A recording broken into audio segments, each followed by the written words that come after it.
Praise the lord. ధీరుడు, శూరుడు, పరాక్రమశాలి అయిన యేసుక్రీస్తు నామమునకు మహిమ, ఘనత, ప్రభావములు యుగయుగములు కలుగునుగాక. నా దేవుని ప్రియులైన మీ అందరికీ కృపాక్షేమములు వెంటవచ్చునుగాక. ఈ దినపు యేసయ్య జీవపు మాట హగ్గయి గ్రంథం 2వ అధ్యాయం 5వ వాక్య భాగం. నా ఆత్మ మీ మధ్య ఉన్నది గనుక భయపడకుడి. పరిశుద్ధాత్మలో నిత్యము ఆనందించుచు నడిపించబడుచు ఆయన రాకడ కొరకు సిద్ధపడుచున్న ఆత్మీయులారా, ఈ ఆత్మీయ యాత్రలో మనం భయపడక ధైర్యముతో కొనసాగాలి. భయపెట్టే కార్యాలు, కలవరపరిచే కార్యములు మనకు కనబడినా వినపడినా మనము అధైర్యపడక ఆత్మలో బలపరచబడుచు ధైర్యముగా క్రీస్తు కొరకు జీవించదము. నా దేవుని జనాంగమా, మనం భయపడకున్నట్లు ఆయన ఆత్మ మన మధ్యలో నివసించుచున్నది. మనలో మనతో నివసించే పరిశుద్ధాత్ముడు సర్వశక్తి గల దేవుడై ఉన్నాడు. దేవుడు మనకు శక్తియు ప్రేమయు ఇంద్రియ నిగ్రహమును గల ఆత్మని ఇచ్చెను గాని పిరికితనము గల ఆత్మను ఇవ్వలేదు అని గ్రహించదము. బలహీనులను బలవంతులుగా చేయగలిగిన ఆత్మ, శక్తిహీనులకు బలాభివృద్ధిని కలుగు చేయగలిగిన ఆత్మ, పిరికి వారిని పరాక్రమశాలులుగా చేయగలిగిన ఆత్మదేవుడు.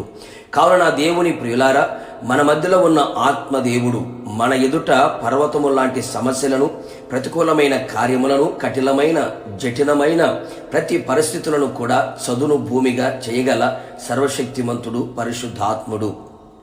నిశ్చయముగా నీ జీవితంలో అట్టి కార్యములు చేసి నీ ప్రాణమునకు నెమ్మదిని, నీ ఆత్మకు ధైర్యమును ఆయన పుట్టించును గనుక భయపడకుము. నీ ఆత్మీయ జీవితంలో ప్రభు కొరకు జీవించాలని ఆశతో కొనసాగుచున్న సరైన ప్రార్థన, విశ్వాసము, పరిశుద్ధత, వాక్యపు అనుభవాలు లేక, ఎదగలేక, క్రీస్తు వలె జీవించలేక, ఈ భక్తి చెయ్యలేను, ఈ భక్తిలో ఉండలేను, ఈ లోకములో క్రీస్తుకు సాక్షిగా ఉండలేను అని భయపడుచు పిరికివానిగా మారుచున్నావా? నీ పిరికితనమే సాతానుకు ఆయుధము అని గుర్తుపట్టి జాగ్రత్త పడుము.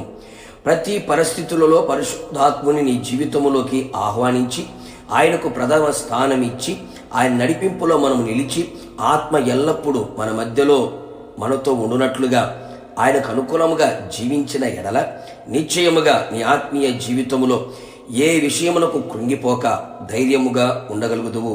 ఆయన కొరకు జీవించదవు. ఆయన కొరకు ప్రాణము పెట్టుటకైనను తెగించదవు. అట్టి కృప ఆత్మదేవుడు మన మధ్యలో ఉండి జరిగించునుగాక. ప్రార్థన. పరిశుద్ధాత్ముడా, మీ పాదములకి స్తుతి స్తోత్రములు చెల్లించుచు ఉన్నాం. మరొక్కసారి మా ఆత్మీయ జీవితాన్ని మీరు ధైర్యపరిచినందుకే స్తోత్రాలు.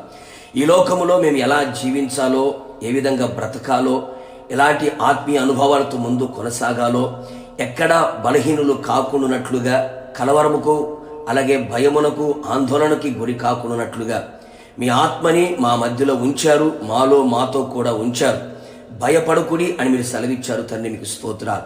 మీ ఆత్మ ఇచ్చే ధైర్యము చేత మేము తండ్రి ముందు కొనసాగునట్లుగా మీరు కృప దయచేయండి. మీరు మాకు పిరికితనము గల ఆత్మ ఇవ్వలేదు తండ్రి ప్రభువా, పిరికితనం ఆత్మ లేకుండా మేము జీవించున్నట్లుగా, ధైర్యముతో మిమ్మల్ని ఎదుర్కొన్నట్లుగా మీరే కృప దయచేసి మమ్మల్ని మీరు రాకడ సిద్ధపరచమని యేసు నామములో అడుగుచున్నాను తండ్రి, ఆమేన్. నిశ్చయముగా మీకును మీ కుటుంబ సభ్యులందరికీ పరిశుద్ధాత్ముడు మీ మధ్యలో నివసించి భయపడకుండా ధైర్యమిచ్చునుగాక. God bless you.